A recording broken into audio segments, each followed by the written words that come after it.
Hi, Skimboon. I've been thinking about doing a series on our politicians, past and present. I don't know exactly how this might become long term, but instead of overthinking the how, I figured just do it, see where it takes me. So, who better to start than with Louis Ng?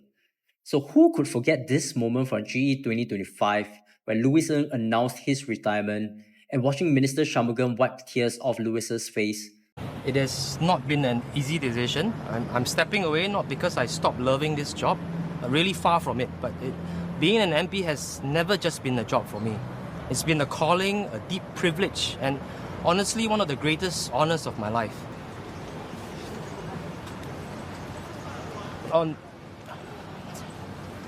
a more personal note, as Min said, I share a lot about my daughters in Parliament in all my speeches, but to be honest, I've missed a lot of important milestones in their childhood, and I now want... let me say that again. I share a lot about my daughters in my speeches in Parliament. It means a lot to me, but the truth is I've missed a lot of important milestones in their childhood, and I now want to be more present in their lives and be there for the little but precious important moments. To the residents in Nee Soon East, thank you. It has been an incredible privilege serving as your MP and walking this journey together with you. Thank you for your trust, for letting me into your lives, and for making this our home with a heart. This privilege, this trust is something that I have never taken lightly. And for that, I thank you.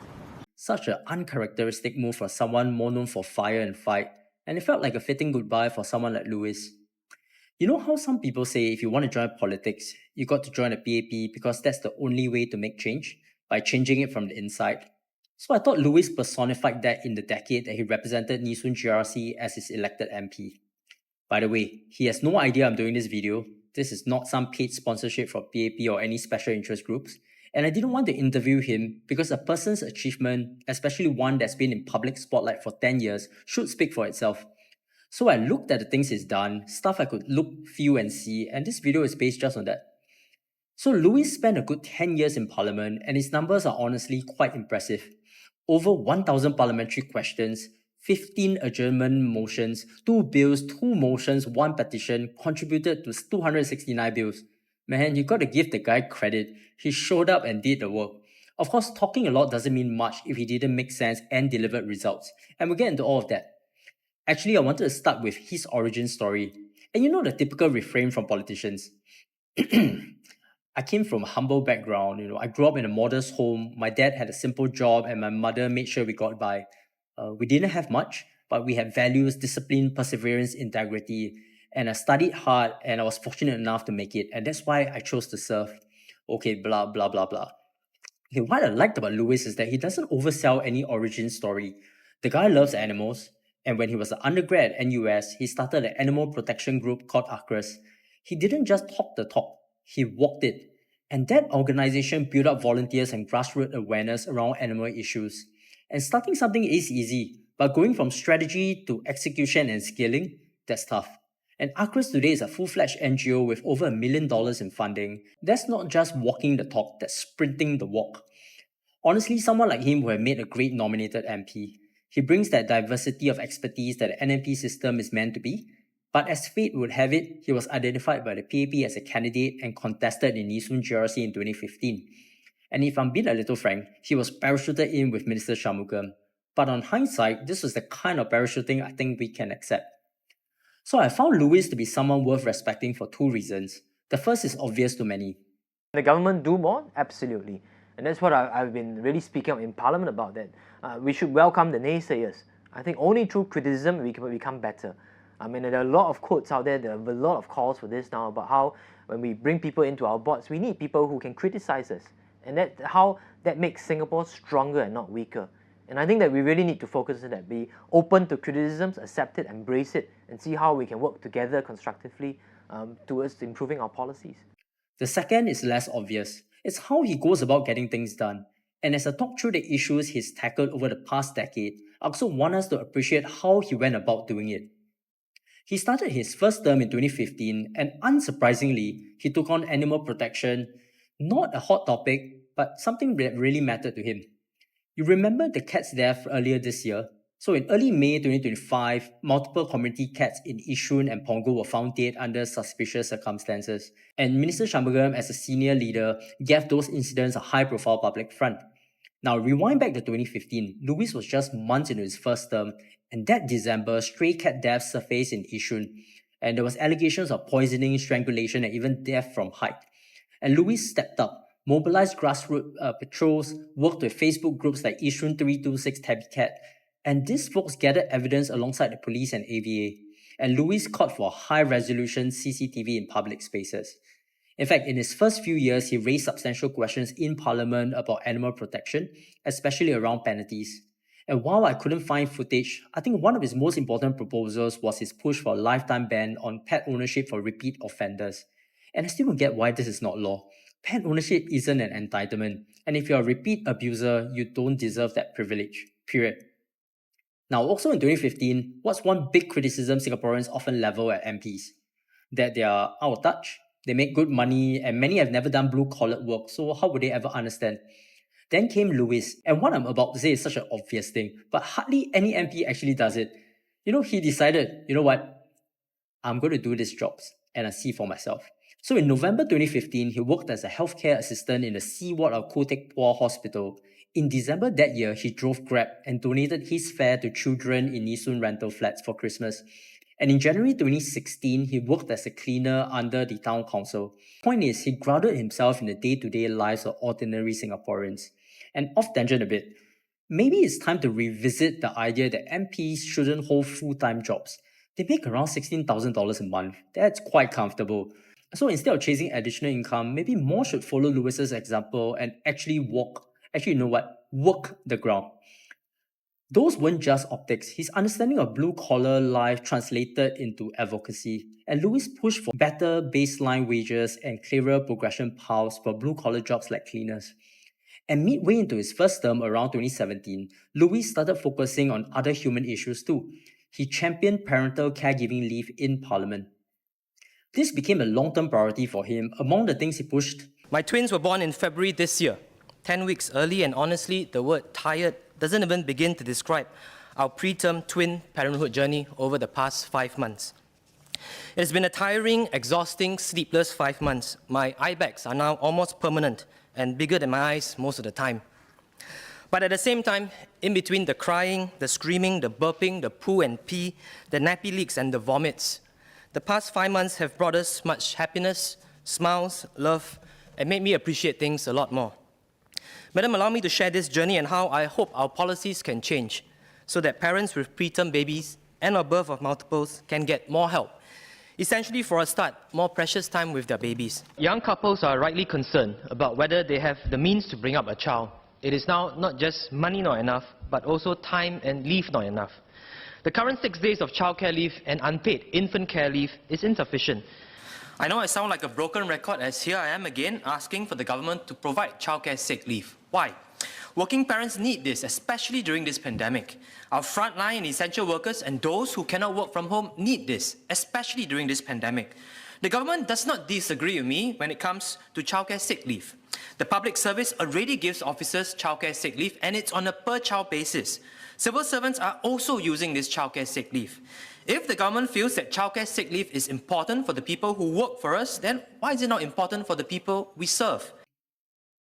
And it wasn't just noise, some real legislative wins followed. And he might not have been the face of the final outcomes, but that didn't matter. He kept pushing. Change is a team effort, and Louis was a loud and steady voice in that chorus. And here's some of what came out of it.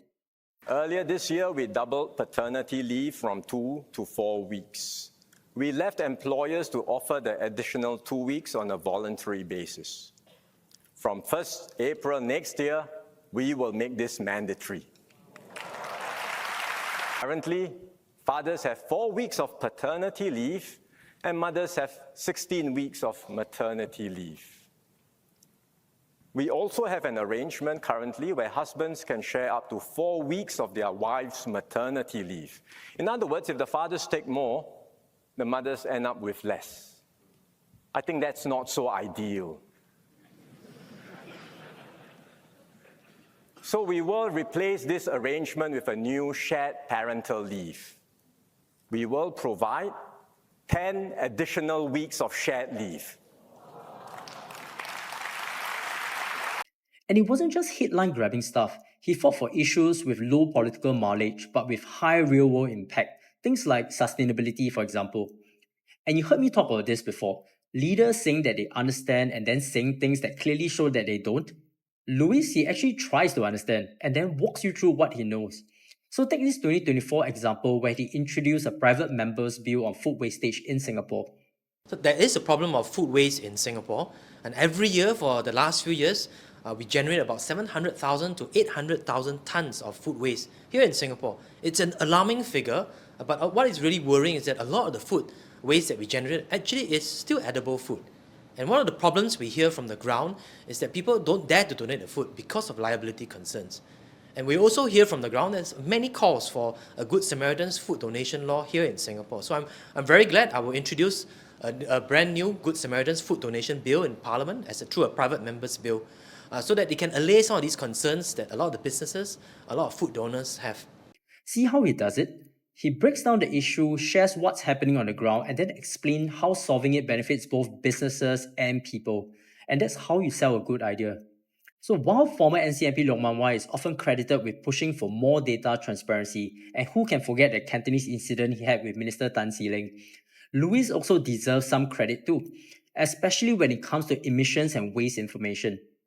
In fact, I think Louis deserves even more credit because he pushed these data transparency issues within the party among colleagues who outrank him and could easily limit his political trajectory. But still, he called for more data. Like during the 2021 Committee of Supply debates where he asked for better emissions information. Madam, I've asked several times in this House for the government to disclose data on top emitters in Singapore. As I mentioned during the climate change motion, Singaporeans increasingly live their lives in a sustainable way. They should be given more information with which to make their consumption decisions. The UK already requires all big companies to include emission data in their annual reports, and the EU provides large amount of emission data on all facility levels across its member states. The German Institute of Economic Research found that such company-level disclosure works, reducing emission by 17% permanently. The government has shared that company-level emissions reveal confidential business performance. In this case, I propose we publish a ranking of top emitters without sharing the exact emission levels. This allows the public to make more informed consumption decisions without compromising the business confidentiality of our businesses. He also challenged the Zero Waste Masterplan. His argument was that we are too focused on recycling when we should be focusing also on reducing, and that real change needs shared responsibility, starting with the government walking the talk. No disposables at government events. Simple as that.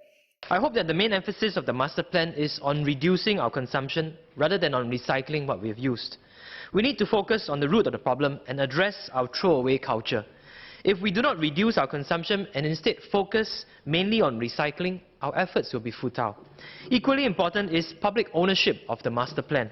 People need to have a stake in it, and we can achieve this by ensuring that people's views and ideas from green groups as well as the general public are heard. And again, just common sense stuff. Sometimes common sense isn't really that common, as some of you know. Last thing I want to talk about are the fringe issues that Louis tackled. Stuff the media doesn't really cover much but has real consequences. Let's talk about smoking at windows and at balconies. Is it a nationwide crisis? Maybe not. But if your neighbor's doing it and impacting you, I think you'll be a bit pissed off.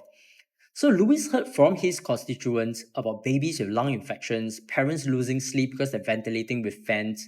This wasn't just an inconvenience, it was a health risk. And fun fact, smoking at home isn't illegal. Neither is letting your dog pee all over the estate, but maybe both should be.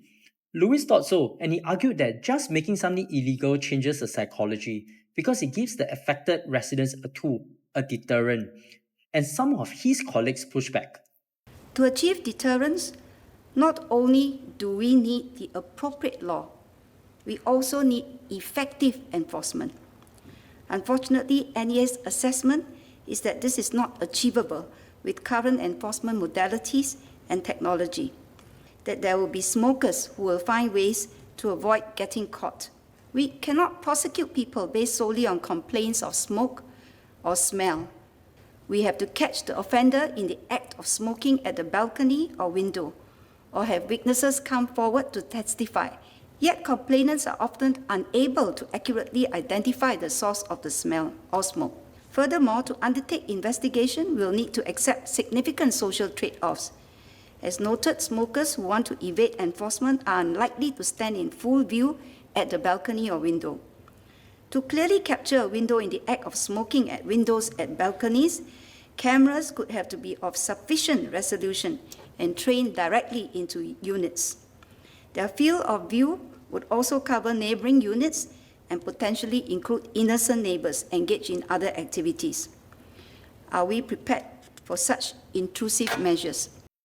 But Louis pressed on, there's no such thing as perfect enforcement, but some enforcement is better than none. And making something illegal means you can file a report and maybe, just maybe, make things better.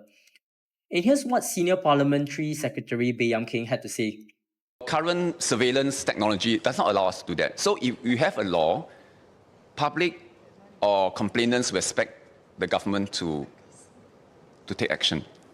And we don't have credible, we don't have efficient technologies that we are able to do that. So we will disappoint the public. In fact, Mr. LouisNg will also disappoint his residents because we aren't able to take enforcement action. So Louis clapped back, posting actual camera images of people smoking at windows and no privacy intrusion either. So which was a smart move, a brave move, and he basically said the tech exists and we can enforce this. I could honestly go on, but I don't want to be called a PAP dog. But I just think that LouisNg will be remembered for choosing to do what's right over what's popular. And in many ways, he's like that opposition MP who speaks truth to power, but from within.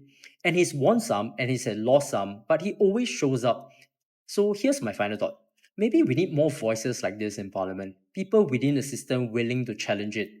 And on that note, shout out to Louis. You've been awesome. You will be remembered, at least by this YouTuber, for being an incredible human being and MP. And I hope you get the family time you talked about.